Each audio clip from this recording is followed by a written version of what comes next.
नमस्कार मंडळी. तर आत्ता आपण निघालो आहोत सोमनाथ गिरनार यात्रेसाठी आणि या व्हिडिओमध्ये आपण सोमनाथ मंदिराची सविस्तर माहिती बघणार आहोत आणि मग यानंतरच्या व्हिडिओमध्ये गिरनार यात्रेची माहिती बघणार आहोत. चला तर मग आपल्या या सोमनाथ मंदिराचा प्रवास सुरू करूयात. या व्हिडिओमध्ये आपण सोमनाथला कसे जाता येईल, सोमनाथमध्ये जेवणाची आणि राहण्याची सोय काय, तसेच सोमनाथ मंदिर परिसरात अजून काय काय बघता येईल आणि मुख्य म्हणजे सोमनाथसाठी लागणारे एकंदरीत बजेट ही सगळी माहिती सविस्तर बघणार आहोत. त्यामुळे हा व्हिडिओ शेवटपर्यंत नक्की बघा. तर आम्ही आमचा प्रवास बँड्रा टर्मिनसवरून सुरू केला. तसं बघायला सोमनाथसाठी भरपूर ट्रेन आहेत, पण आमचा प्लॅन महिनाभर आधी ठरल्यामुळे आम्हाला मुंबई ते वेरावळचे डायरेक्ट तिकीट मिळाले नाही. म्हणून मग आम्ही बँड्रा ते अहमदाबाद आणि मग अहमदाबाद ते पुढे वेरावळ असा प्रवास केला. आणि वेरावळपासून सोमनाथ हे अंतर फक्त 6 किलोमीटर आहे आणि वेरावळ स्टेशन बाहेरून आपल्याला ऑटोने सोमनाथला सहज जाता येते.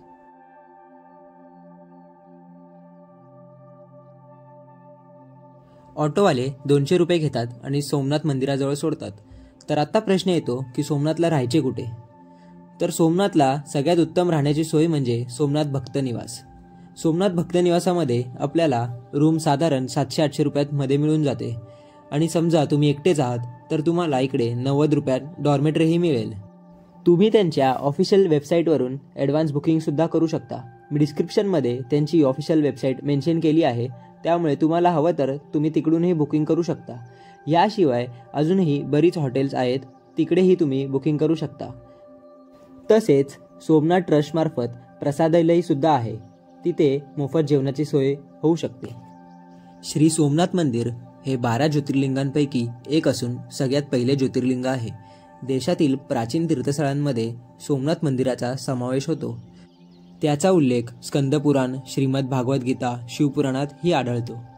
सोमनाथ मंदिर हे एवढे वैभवशाली होते की गझनीच्या मेहमूद आणि इतर परकीयांनी 17 वेळा अक्षरशः लुटून विध्वंस केलेले हे मंदिर तितक्याच ताकदीने दरवेळी पुन्हा उभे राहिले आहे.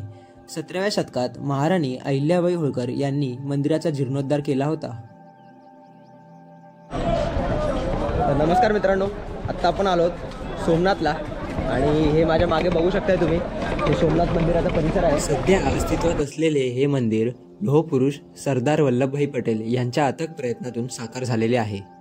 सोमनाथ मंदिराची कथा खूप प्राचीन आहे. पौराणिक कथेनुसार सोम किंवा चंद्राने राजा दक्षाच्या 27 मुलींशी लग्न केले होते, पण त्याने फक्त एकाच पत्नीवर सर्वात जास्त प्रेम केले.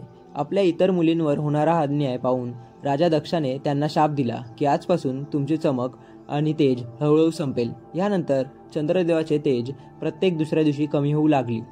राजा दक्षाच्या शापाने व्याकुळ झालेल्या सोमाने शिवपूजेला सुरुवात केली. भगवान शिवाने सोमाच्या उपासनेने प्रसन्न होऊन त्याला दक्षाच्या शापातून मुक्त केले. शापातून मुक्त होऊन राजा सोमचंद्राने या ठिकाणी भगवान शिवाचे मंदिर बांधले आणि मंदिराला सोमनाथ मंदिर असे नाव देण्यात आले.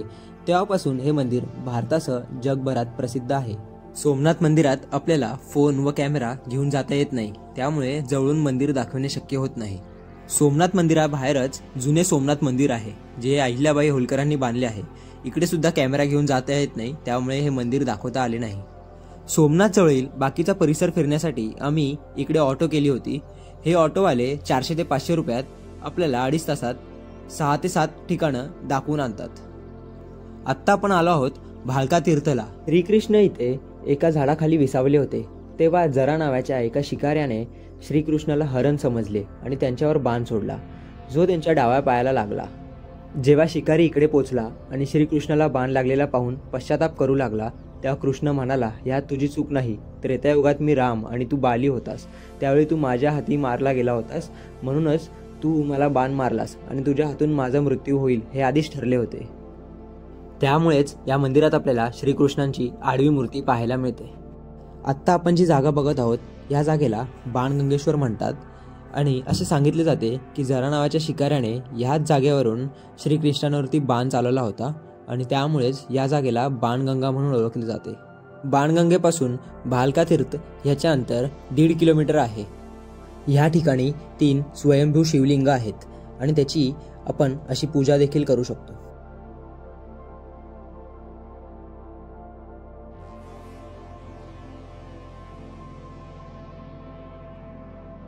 हे आहे गोलकधाम तीर्थ. याच ठिकाणी श्रीकृष्णांनी आपले प्राण सोडले होते आणि त्यांचे आपल्याला इथे चरणही बघता येतात. सध्या आपण जे बघत आहोत हे आहे तिथेच असणारे गीता मंदिर. या मंदिराचे वैशिष्ट्य म्हणजे इथे भिंतींवरती भगवद्गीतेतले श्लोक कोरलेले आहेत.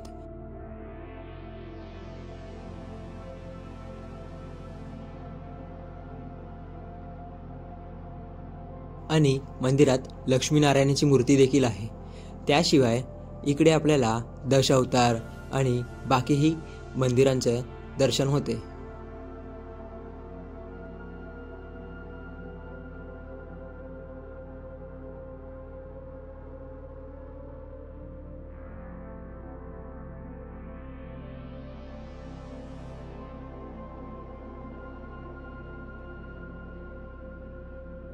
जेव्हा श्रीकृष्ण यांना बाण लागला होता त्यानंतर ते भालका तीर्थपासून इकडे चालत आले होते आणि ह्या ठिकाणी त्यांनी देहत्याग केले होते.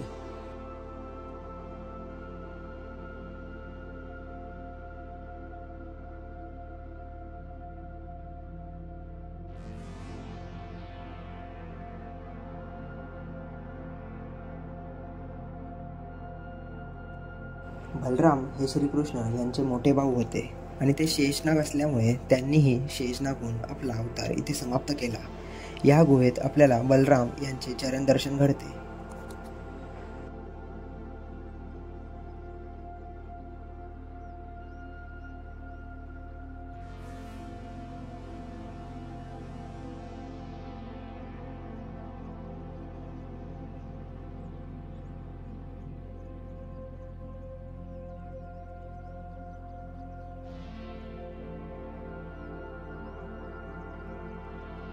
इथे आपल्याला श्रीकृष्ण यांचे चरण दर्शन घडून येते.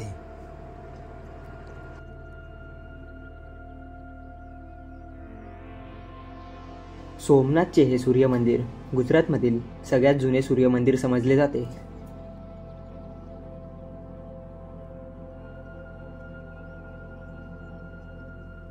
मान्यता आहे की हे मंदिर पांडवांनी त्यांच्या अज्ञातवास सुरू असताना बांधले होते.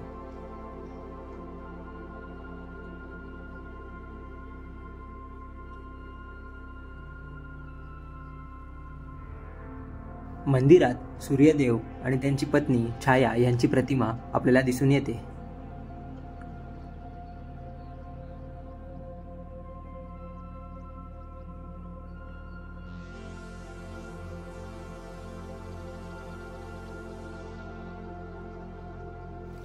मंदिराशेजारीच एक भले मोठे सूर्यकुंड आपले लक्ष वेधून घेते.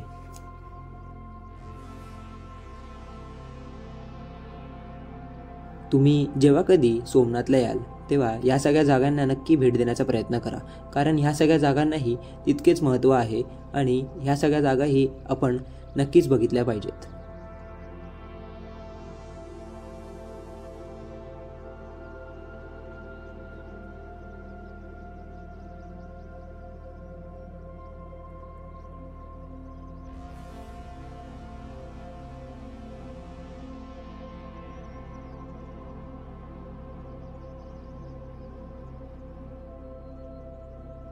सूर्य मंदिरासमोरच हिंगलज माता मंदिर आहे आणि 5 पांडव गुहा देखील आहे.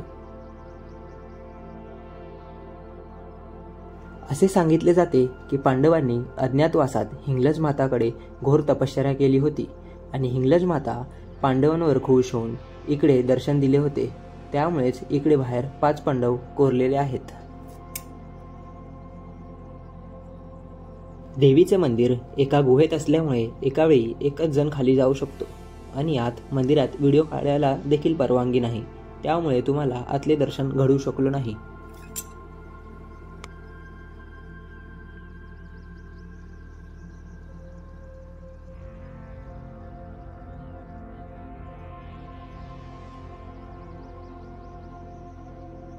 इथले बाकीचे मंदिरं देखील पांडवांनीच बांधले आहेत, जसे की हे महादेव मंदिर आणि समोर असणारे गणपती मंदिर.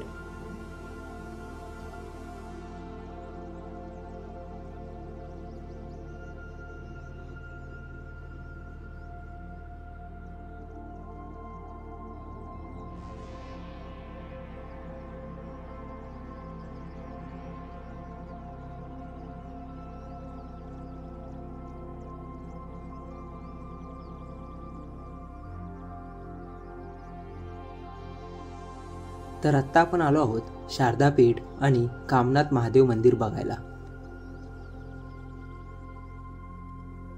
कामनाथ मंदिर हे त्रिवेणी संगमाजवळ एक विशाल मंदिर आहे.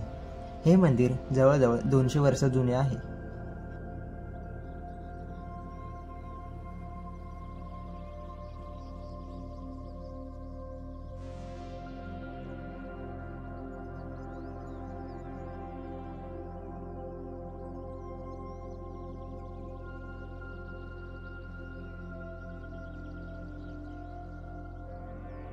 या मंदिरात आपल्याला महादेव, आदि शंकराचार्य, नरसिंह, माता सरस्वती, माता लक्ष्मी आणि बऱ्याच देवांचे दर्शन घडते.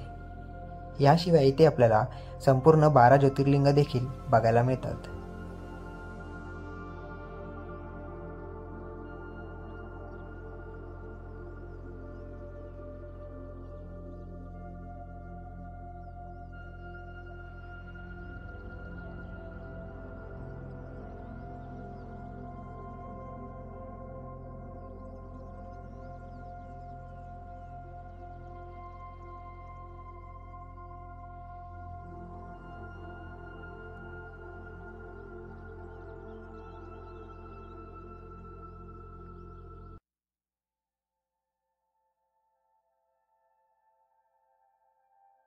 मुख्य गुहेत जाणारी वाट छोटी आहे, त्यामुळे आपल्याला इथे बऱ्याच वेळा थोडीशी गर्दी लागते.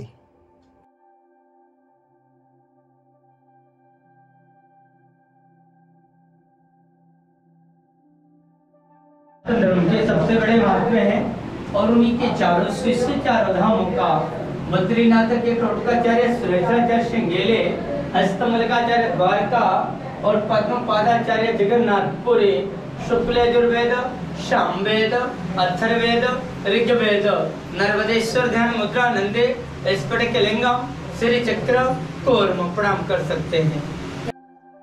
तर आत्ता आपण आलोत त्रिवेणी संगमाला.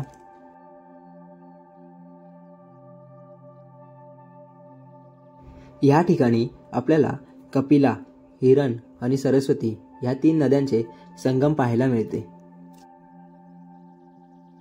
सोमनाथला येणारे बरेचसे भाविक इथे येऊन आधी आंघोळ करतात आणि मगच सोमनाथला दर्शनाला जातात. त्रिवेणी संगम हे सोमनाथ मंदिरापासून अर्ध्या ते 1 किलोमीटर अंतरावरतीच आहे, त्यामुळे इकडे आपण चालत देखील येऊ शकतो.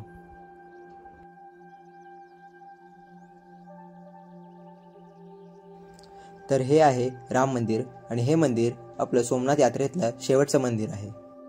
हे राम मंदिर आता अलीकडेच 2017 मध्ये बांधलेले आहे. तर तुम्ही जेव्हा कधी सोमनाथला याल तर अशा प्रकारे नियोजन नक्कीच करू शकता.